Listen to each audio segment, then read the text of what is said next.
بات یہ ہے کہ اللہ تو چاہے تو اپنے نبی کے گستاخوں کے لیے وہ چاہے، اگر ہم انسان ہمت نہیں رکھتے، ہم مر گئے، تو اللہ چاہے تو جانوروں سے بھی ان کو سزا دے سکتا ہے، اللہ چاہے تو ہواؤں سے سزا دے سکتا ہے، اللہ چاہے تو ان کو زمین میں دھسا سکتا ہے، اور اگر میرا رب چاہے تو ان پر آگ برسا سکتا ہے، آگ کے گولے برسا سکتا ہے، اللہ چاہے تو ان کو کتوں سے سزا دے سکتا ہے۔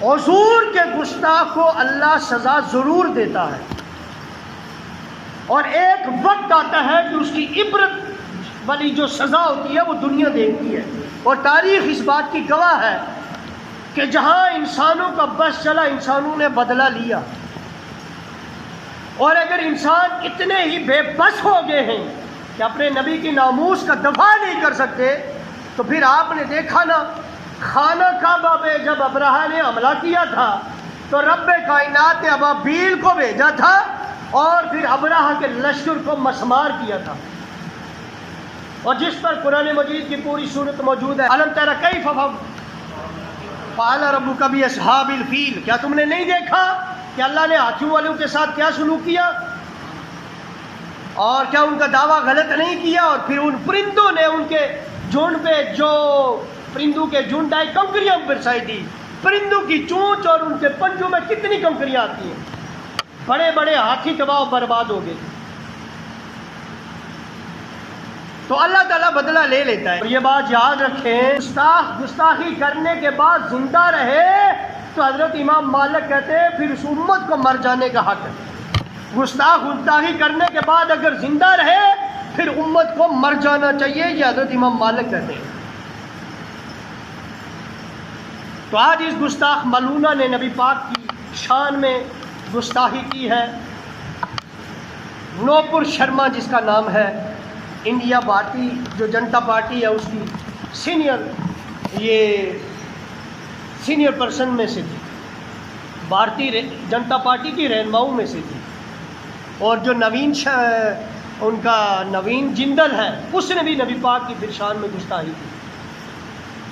تو ہمیں آقا علیہ الصلوۃ والسلام کا دشمن دنیا کے جس کونے میں بھی ہے، جہاں بھی گستاخی کرے، مومن جو ہے وہ اگر وہاں تک پہنچ نہیں رکھ سکتا لیکن جتنی اس کی پہنچ ہے کم از کم اس حد تک اسے ایکشن لینا چاہیے، اور یہ اس پر فرض ہے۔ کیونکہ قرآن مجید کی آیت میں نے آپ کو پڑھ کر سنائی، قرآن مجید کی آیت کیا ہے؟ تمہیں تمہارے دین کے معاملے میں تانا دیتے ہیں۔ آیت میں نے کیا پڑھی ہے؟ تمہیں تمہارے دین کے معاملے میں یہ غیر مسلم لوگ جب تانا دیں اور اپنے وعدے کو بھلا بیٹھیں تو پھر ان کو قتل کرو۔ تو یہ قرآن کا حکم ہے، اور ابھی اس نے جو تانا دیا وہ خاص دین کے معاملے میں دیا ہے، نبی پاک علیہ الصلوۃ والسلام کے معاملے میں دیا ہے۔ اور اللہ چاہے تو میں نے کہا کہ ہم اگر انسان مر مٹ گئے ہیں، ہماری ہمت مٹ گئی ہے، ہم نبی پاک کے لیے اگر ہم ہمت نہیں رکھ سکتے تو اللہ تعالیٰ جانوروں کو بھی بھیج دیتا ہے۔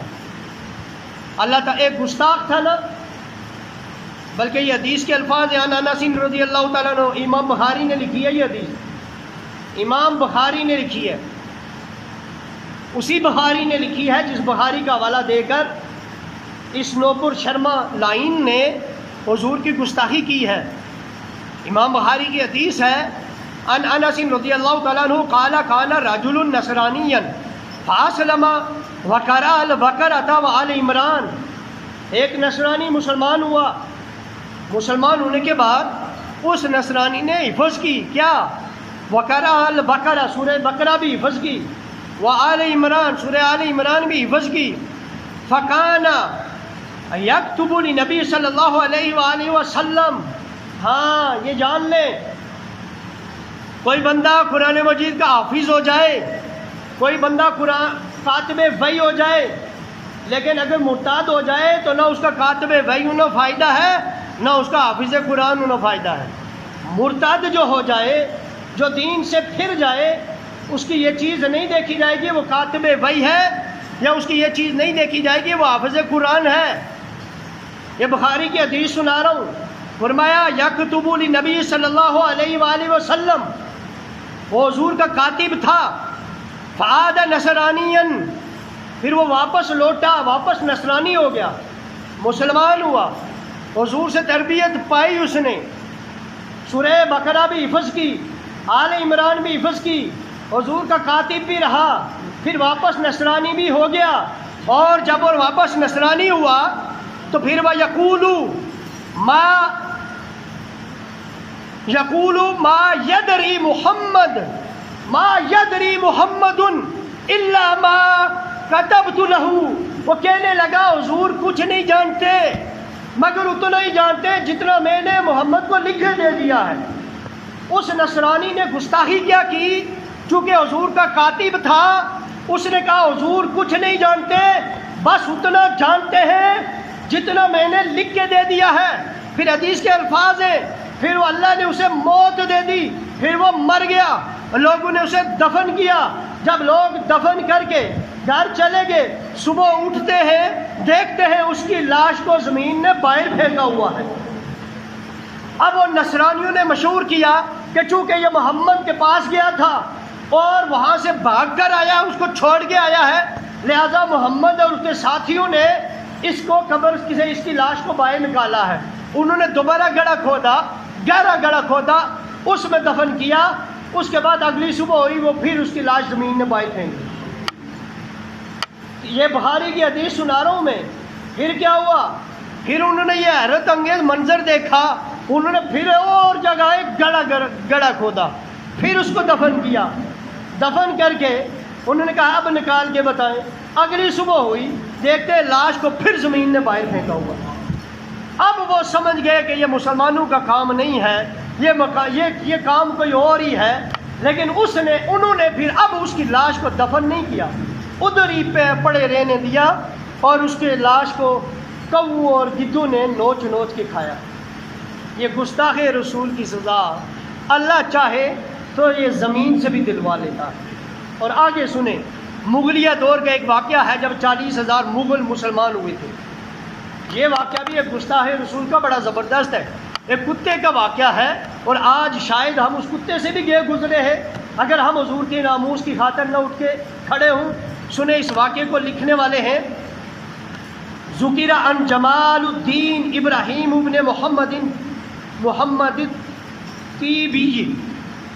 یہ حضرت جمال الدین ابراہیم بن محمد تیبی، آپ نے لکھا ہے کہ مغلیوں میں بعد امیر عیسائی ہو گئے، اور عیسائیوں کے بڑوں کی جماعت اور کچھ مغلیہ لوگ ان کے اس سردار کے پاس، بادشاہ کے پاس وہاں پر موجود تھے۔ ان نصرانیوں میں سے ایک نصرانی نے نبی پاک کی شان میں بک بک شروع کر دی۔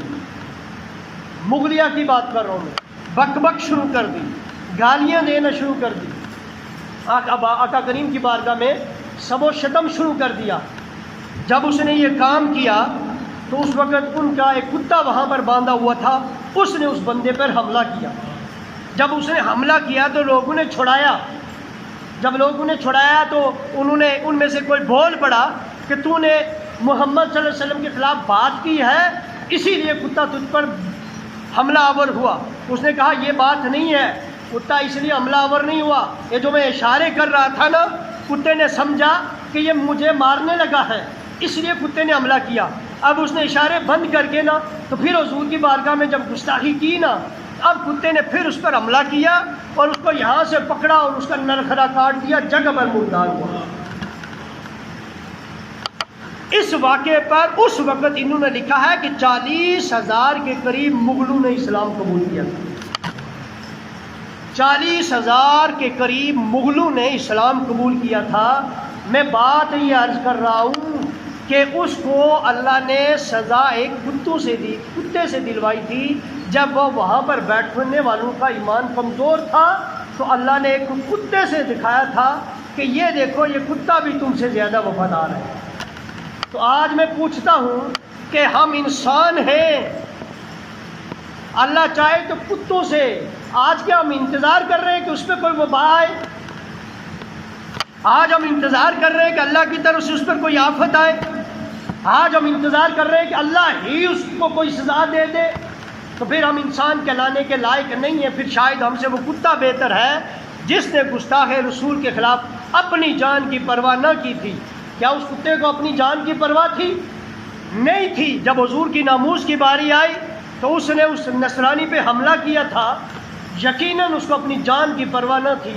اس لیے مسلمانوں، جب حضور کی ناموس کی باری آئے تو پھر ہمیں اس وقت دکھانا پڑتا ہے کہ ہم مسلمان ہیں، ہمیں اپنا ایمان دکھانا پڑتا ہے. اس لیے کہ آقا کریم نے فرمایا اس وقت تک تم مومن نہیں ہو سکتے جب تک اپنی ماں، اپنے باپ، اپنی اولاد، اپنی جان، ہر چیز سے بڑھ کر تجھے میں محبوب نہ ہو جاؤں.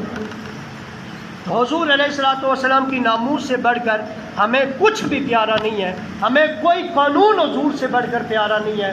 سب سے پہلا قانون قرآن کا ہے، حدیث کا ہے، حضور علیہ الصلوۃ والسلام کی ناموس کا ہے.